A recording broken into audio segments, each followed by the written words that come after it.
Hello guys, कैसे हैं आप? उम्मीद करते हैं आप सब खैरियत से होंगे, खुश होंगे और हमारी दुआ है कि आप हमेशा खुश रहें, हंसते और मुस्कुराते रहें। तो देखने जा रहे हैं शॉर्ट वीडियो। तो करते वीडियो स्टार्ट, उससे पहले वीडियो को लाइक, चैनल को सब्सक्राइब ज़रूर कीजिएगा। कहीं तो बताया जाता है कि धरती चपटी थी, कहीं कहा जाता है कि धरती स्थिर थी। ये बताइए, हमारे यहाँ धरती के लिए जो अंग्रेजी में ज्योग्राफी शब्द है, ज्योग्राफी को हिंदी या संस्कृत में क्या कहते हैं? भूगोल। तो धरती क्या थी? गोल थी। 12 अवतार में आपने भगवान बारह के सींग में फंसी हुई धरती को चपटी देखा है कि गोल देखा है कि चौकोर देखा है? गोल ही देखा है ना। हमारे यहाँ जगत कहते हैं।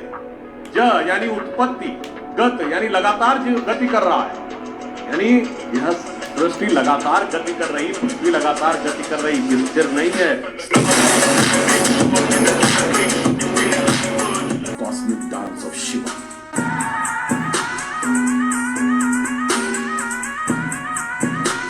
कहा जाता है कि हमारे सब प्राचीन ग्रंथ थे वो श्रवण परंपरा में आते थे, बोलकर, क्योंकि लिखना आता नहीं था लोगों को।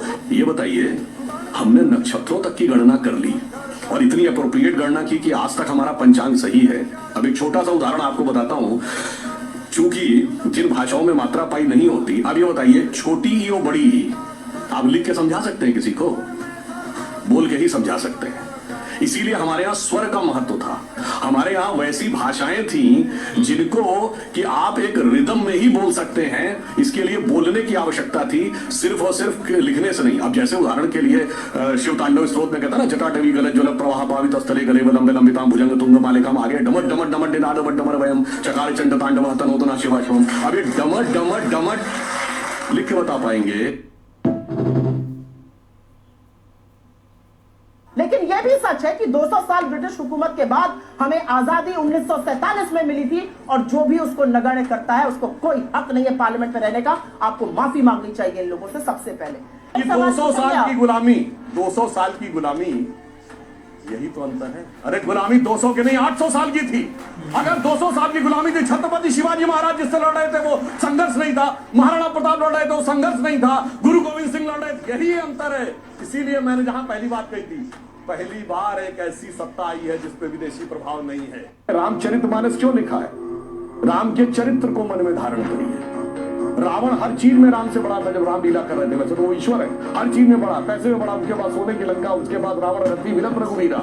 अगर देखा जाए पावर में उनसे ज्यादा बड़ा, 10 आदमियों की ताकत उसको, उनसे बड़ा पंडित मुस्सा जो था, और न कोई दूजा है। अपने शीशों को काट काट शंकर को मैंने पूजा। वो कहता इतने बड़े पुजारी तो राम भी नहीं थे, किस कारण से वो हार गया? चरित्र में राम बड़े थे, इसीलिए तुलसी ने कहा राम चरितमानस। और चरित्र की याद दिलाएगा ये मंदिर, जो सिर्फ भारत के लिए नहीं, पूरी मानवता के लिए श्रेष्ठतम मानवीय मूल्यों का प्रतीक होगा। इसलिए 21वीं सदी का महान भारत बगैर राम मंदिर के संभव नहीं था। इसीलिए अमृत काल के उषा काल में राम मंदिर उभर के सामने आ रहा है।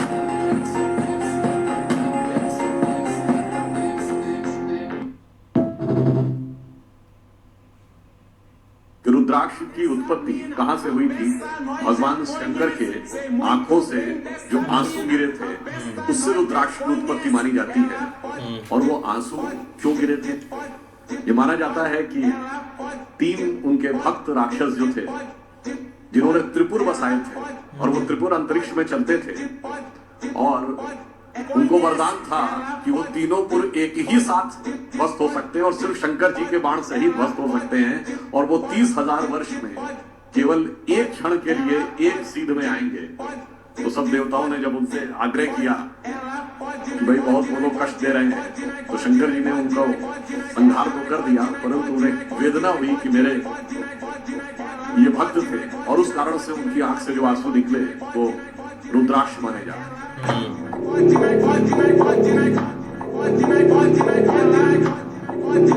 औषधियों के बारे में जिसको सबसे बड़ी उपलब्धि माना जाता है वेस्ट की, सर्जरी का जितना डिटेल्ड आयुर्वेद में उपलब्ध है, सुश्रुत संहिता में 180 चैप्टर है, 1100 डिजीजेज हैं, 121 इंस्ट्रूमेंट्स हैं, 650 मेडिसिन हैं, जिनमें एनिमल, प्लांट और केमिकल सारे सोर्सेज से हैं, और 300 से ऊपर प्रोसीजर्स हैं। और इतना ही नहीं कि लोग कहते हैं प्लास्टिक सर्जरी। लंदन से निकलने वाली एक बड़ी फेमस मैगजीन जिसका नाम था द जेंटलमैन, 1794 में। उसमें 2 डॉक्टर्स थॉमस क्रूजो और जेम्स पेंडल ने बाकायदा एक आर्टिकल लिखा कि भारत के पुणे में एक व्यक्ति की नाक कट गई थी और उस नाक को जोड़ने की प्रक्रिया उन्होंने देखी आयुर्वेदिक सिस्टम से, and that was successfully done. ये उन्होंने रिसर्च पेपर पब्लिश किया। बेटा रामचरितमानस तो 500 साल पहले लिखी गई है। ये मल्टी यूनिवर्स की थ्योरी कब आई है? मजाक उड़ाया जाता था कि मल्टीपल ब्रह्मांड कैसे हो सकते हैं। आज मिशियो काकू की पैरेलल यूनिवर्स पढ़िए जाके। जापानीज ओरिजिन का अमेरिकन साइंटिस्ट है। कार्ल सेगन सबसे बड़ा कॉस्मोलॉजिस्ट है, उसकी किताब कॉस्मोस पढ़िए जाके। ठीक है, यहां लिखा हुआ है मल्टीपल यूनिवर्स, वो आप उसको कनेक्ट कर रहे हैं खामखा में। कार्ल सेगन का वीडियो जाके देखिए, उसमें लिखा हुआ है only the ancient calculation of ancient Hindus matches to the modern scientific cosmological calculation.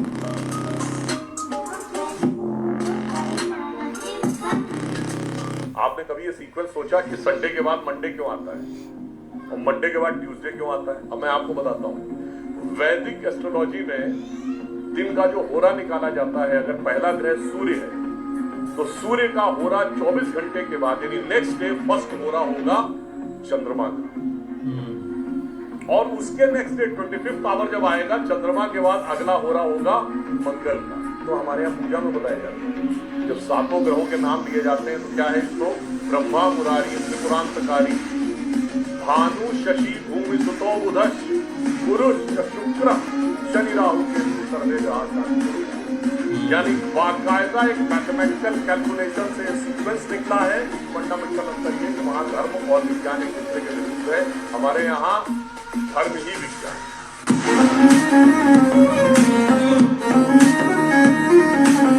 मुझे अपना हाल बयां करना नहीं आता, पर तुझे भी तो उसे एहसास करना नहीं आता। वो दिन गए जब मोहब्बत हुआ करती थी जान की बाजी, अब कोई बिछड़ जाए तो कोई मर नहीं जाता। अब हाथी का उद्घाटन के समय एक और बात कही गई, हमारे बहुत से लोग कहते हैं इसमें सीता जी का नाम नहीं। भाई मैं बताना चाहता हूं, अरे आप लोग थोड़ा सा सहज बुद्धि का प्रयोग करिए। ये तो राम जन्मभूमि है, ये तो राम लला है। विराजमान विवाह 5 वर्ष के हैं। जहां राजा राम होंगे तो वहां सीता भी आएंगे। अभी तो राम लला ही है, तो जय श्री राम ही हो। और दूसरा, दुनिया में कोई दूसरी संस्कृति नहीं है जो ईश्वर ने स्त्री तत्व को स्थान देती हो, सिर्फ हमारी संस्कृति है। हम सीताराम भी कहते हैं, राधे श्याम भी कहते हैं, लक्ष्मी नारायण भी कहते हैं, गौरी शंकर भी कहते हैं। बना हुआ मंदिर और उसकी छत पर जितना बड़ा स्टोन है वो आज तक नहीं समझ पा रहे हैं कि इतनी ऊंचाई पे ये स्टोन गया कैसे होगा। यह चीजें नहीं बताई जाती थी।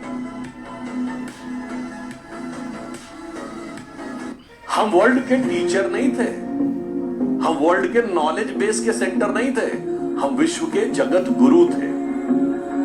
गुरु आज स्टूडेंट्स आते हैं पढ़ने, किस लिए पढ़ने आते हैं? If it is just the acquiring of some knowledge and information, आज तो बुक्स में अवेलेबल है, इंटरनेट पे अवेलेबल है। फिर क्या जरूरत है यूनिवर्सिटी में आने की? यूनिवर्सिटी में आने की इसलिए जरूरत है कि यूनिवर्सिटी आपके विचारों को, संस्कारों को सही दिशा में मोटिवेट करे। इसीलिए जब हम जगत गुरु थे तो क्या कहा जाता था? यहाँ लोग किस चीज की शिक्षा लेने आते थे? कहा जाता एतद् देशे प्रसूतस्य सकाशादग्र जन्मना स्व स्व चरित्रम शिक्षेरन पृथ्व्याम सर्वमानव। जहां अपने चरित्र की शिक्षा लेने पृथ्वी के सारे मानव आते थे, इसलिए हम जगत गुरु थे।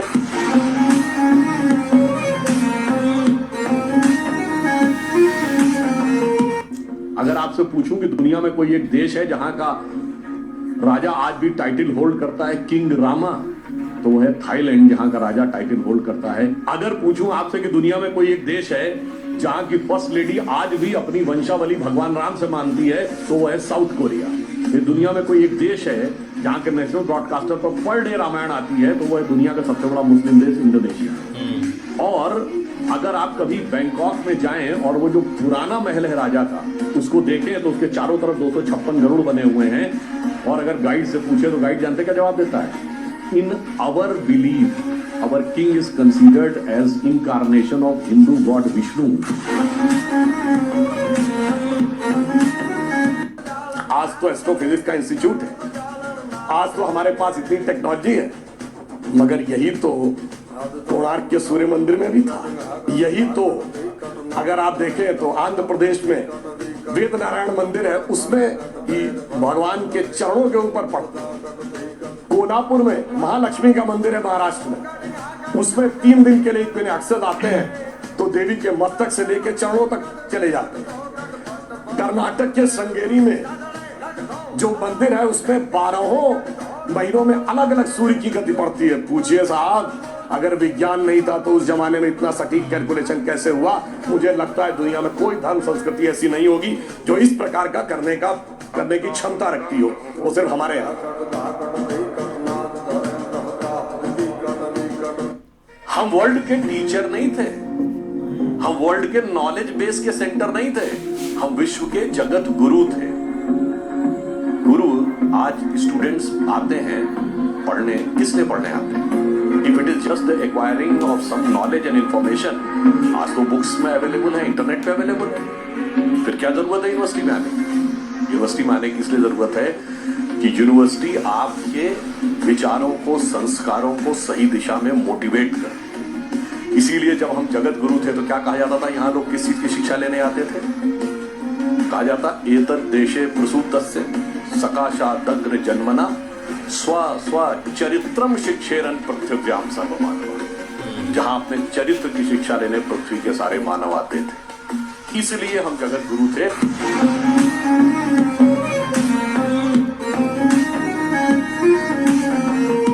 पूछा गया था कि भगवान हुए कब, ये तो बताइए, यहाँ हुए कि नहीं ये बताइए। अब आप ये बताइए कि आज हम समय कहते हैं, उनका एग्जैक्ट टाइम लिखा है। जैसे आज हम टाइम कह रहे हैं, दिल्ली में कुछ और है, लंदन में कुछ और है, तो एक जीएमटी मीन टाइम बताया गया। पर अगर आपसे पूछा जाए टाइम का एब्सोल्यूट मेजरिंग पैरामीटर क्या है, which is equally applicable on earth, moon, solar system and any point in the space, it is only the relative positions of planet. और भगवान राम का वो exact relative positions of planet 5114 BC की date निकल आई।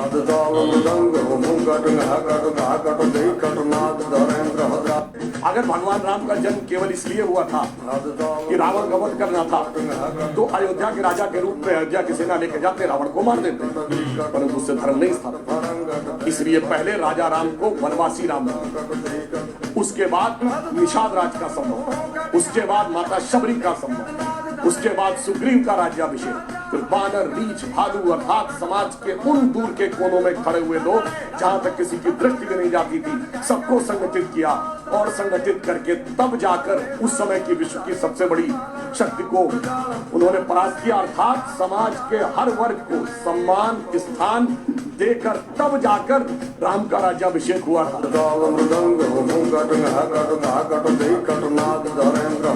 हिंदू धर्म है और बाकी सब रिलीजन है। रिलीजन की कोई डेफिनेशन हिंदू के ऊपर लागू नहीं होती। Is there any single book? No. Single god? No. Single way of worship? No. Single thought process? No. Then by what parameter you are equating it with other religion? दोनों में अंतर क्या देखिए, धर्म शब्द धा धातु से बना है, संस्कृत का।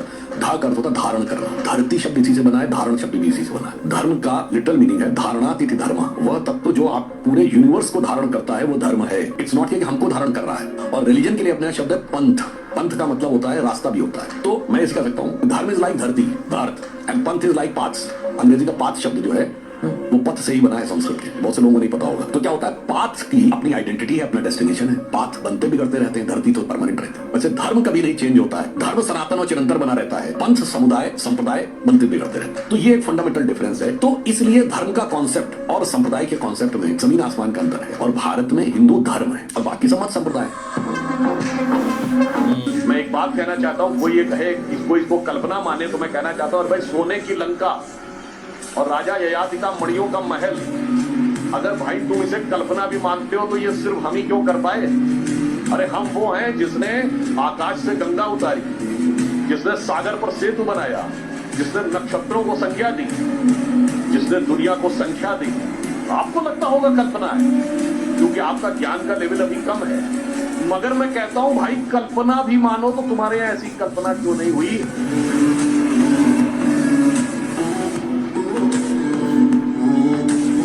आप बताइए भगवान राम 4 ही भाई क्यों थे? 3 या 5 क्यों नहीं? और अगर 4 भाई थे तो लक्ष्मण ही क्यों राम के साथ जाएंगे वन में? और भरत ही खड़ाऊ रख के शासन क्यों करेंगे? और शत्रुघ्न ही अयोध्या में क्यों रहेंगे? क्योंकि 4 भाई 4 पुरुषार्थ के प्रतीक हैं, धर्म अर्थ काम मोक्ष। भगवान राम धर्म है, शत्रुघ्न अर्थ है, लक्ष्मण काम है और भरत मोक्ष है। अब देखिए साहब, धर्म के साथ काम यानी कामना यानी इच्छा सदैव संयुक्त रहनी चाहिए, इसलिए लक्ष्मण सदैव साथ में रहेंगे। भरत मोक्ष के प्रतीक है तो खड़ाऊ रख के यानी धर्म के किसी प्रतीक को रख के तपस्या करेंगे, मोक्ष प्राप्त होगा। और शत्रुघ्न अर्थ के प्रतीक हैं तो इसलिए वो राजधानी में ही रहेंगे, अर्थ कभी छोड़ के नहीं जा सकता। इसीलिए आप देखिए, कहा तो जाता राम लक्ष्मण की जोड़ी, मगर तुलसी बाबा ने लिखा हनुमान चालीसा में कि रघुपति कीनी बहुत बड़ाई, तुम मम प्रिय भरत ही संभाई।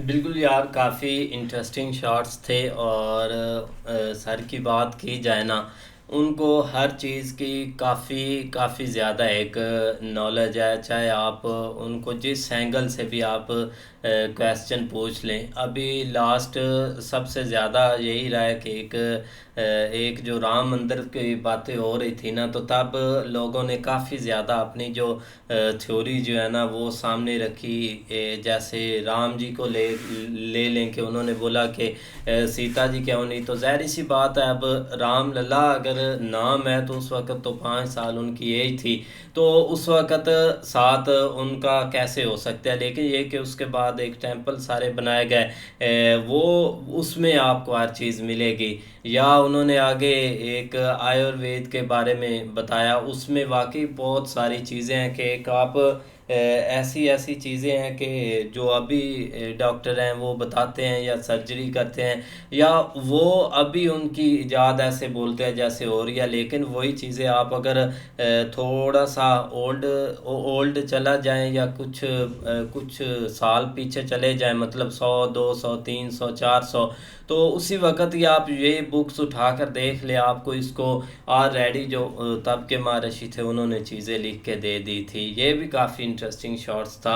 और आगे एक जो राम जी वाला है ना, राम चित्र में उन्होंने बोला है जो लिखा हुआ है वो वाला ठीक है, जिसमें रावण, अब वाकई रावण के पास है ना हर तरह से, जिस साइड से भी आप आ जाए ना, तो रावण के पास ना पावर बहुत ही ज़्यादा थी। चाहे पावर पैसे की हो, वैसे पावर हो, सेना की पावर हो, जिस तरह की भी पावर है, लेकिन ये कि राम जी ने उनको ख़त्म किया था। बाकी इंटरेस्टिंग शॉट्स थे सभी। नहीं, वाकई सही बात है, बहुत अच्छी वीडियो थी। लेकिन एक सर पर आ जाए ना तो भाई एक उनको मतलब कि एक मेंशन करते हैं लोग कि एक गूगल गलत हो सकता है लेकिन सर नहीं हो सकते। इनकी जो एक बातें हैं ना वो एक 100% एक सही होती है और राइट होती है। और बात भी सही है यार, एक बंदे को होना भी ऐसा चाहिए। आप देखो, हमने काफ़ी इनके प्रोग्राम देखे हैं, शो वगैरह देखे हैं, उधर लोग आते हैं मतलब कि एक डिबेट में, तो वो एक ना